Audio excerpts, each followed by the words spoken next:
Okay, so section 2 is on identifying linear functions. And linear functions just mean that they form a line, and it must be a straight line. So I would definitely take some notes as you watch the video, and they'll be useful in completing your online assignment. So first of all, it's important to note that linear functions always have to form a line on a graph. So what we mean by that is we have something like this. If I would connect those, let's see here, if I would connect those, they would form a straight line.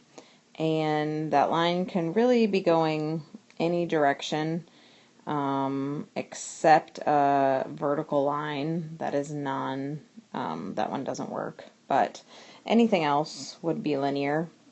Something that would be non-linear would be, so let me write linear here. Something that would be non-linear would be something like a parabola. Okay, a parabola is not linear. We call those non-linear. And it just means that a line was not formed. Instead, we have something that's curved. So linear does have to be a straight line. It can't have any curves to it. Another example, I guess the only example that is actually non-linear that has a straight line is if you have a vertical line. So if we have a graph and the lines, oh, that's not very straight. Hold on. If we have something like this, the only straight line that is not a function is a vertical line, because this does not pass the vertical line test. Remember, when we draw a vertical line, that would clearly hit a lot of those points. So every other line, if it's something like this, that's linear. Anything horizontal, that's linear. It's just if it has a curve to it that it would be nonlinear. So this is actually nonlinear, even though it looks like it is, but it's because it doesn't pass the vertical line test. So anything that is not vertical would be considered a linear function. Also, something else is important is linear functions have to be able to be written in the y equals mx plus b format.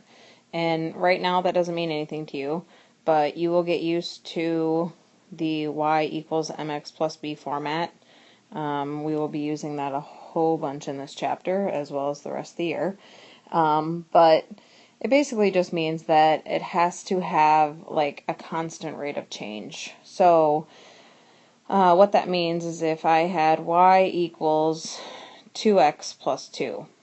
Well, what that's saying is every single input that you put in is going to be taken times 2 and then added 2 to it. So it just means that every single input you put in, the same thing is happening to it. So for example, let's say that I put in some of these inputs. Let's say I put 1, 2, 3, 4. So if I put a 1 in for x, I'd be 2 times 1, which is 2, plus 2. So the output is going to be a 4. Then if I put 2 in, 2 times 2, 4, 4 plus 2, 6. Then if I put 3 in, 3 times 2, 6 plus 2 is 8. And you can see the pattern forming here. I know this is going to be 10. So this is what we call a constant rate of change, because the constant rate of change, the same thing is happening like as the x increases by 1 over here, plus 1, plus 1, plus 1, plus 1. And the y's, we can see here, we're just adding 2 every time. So plus 2, plus 2, plus 2, plus 2. So if you can see a constant rate of change in each the x's and the y's here, really it's mostly about the y's. But if you can see a constant rate of change, then this is not only going to be a function, it's also going to be a linear function. Okay, so another example might be if they don't have the actual equation written for you, but instead they just have a chart. So for example, if we have 3, 6, 9, 12, and for the y's we have 36, 30, 24, and 18. Well, if you didn't have the actual function, you could just be looking for patterns here, and as long as you see a constant rate of change in the x's and then the y's, again, it's more importantly that it's in the y's, that to find linear. So we can see here that over here we're adding 3 each time. Add 3, add 3, add 3. And on this side we are subtracting 6 and subtracting 6. So again, if it is a constant rate of change, this is going to form a line. You could also graph those ordered pairs to see if we can see that it's a line. Another example, I'll show you a non-linear here. So we've got our chart of input-output values, and let's say we have 1, 3, 5, 7, and then on this side we see 2, 9, 20, 35. So again, you're looking for a pattern. So on this side you can see we're just going up by 2's, so we're good there. So far this is linear. And then over here, oh, all of a sudden I see much bigger jumps. So here I can see that I'm adding 7, here I can see that I'm adding 11, and then here I can see that I'm adding 15. So even though like I could figure that out, that I'm just going up by 4 every time, the actual increase right here is not constant. It's getting bigger each time. So this would be a function. Okay, this is still a function. It's just non-linear.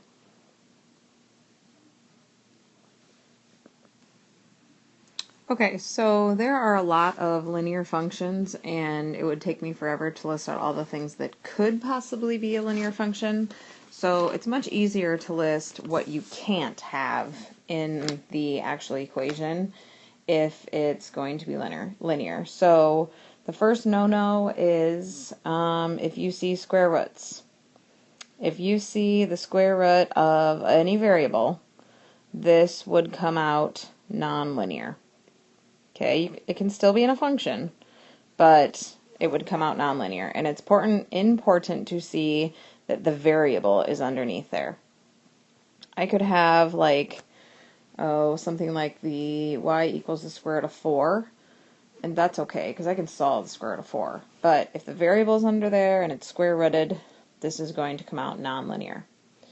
Something else that's going to come out nonlinear is if you have the variable raised to a power.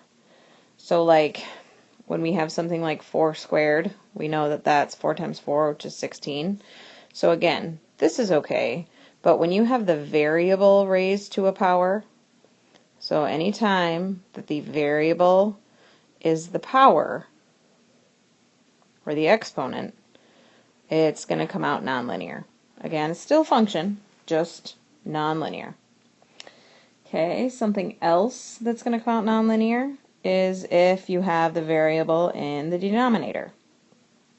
So anytime you've got a fraction and there's a variable in the denominator, that's another sign that this is going to be nonlinear.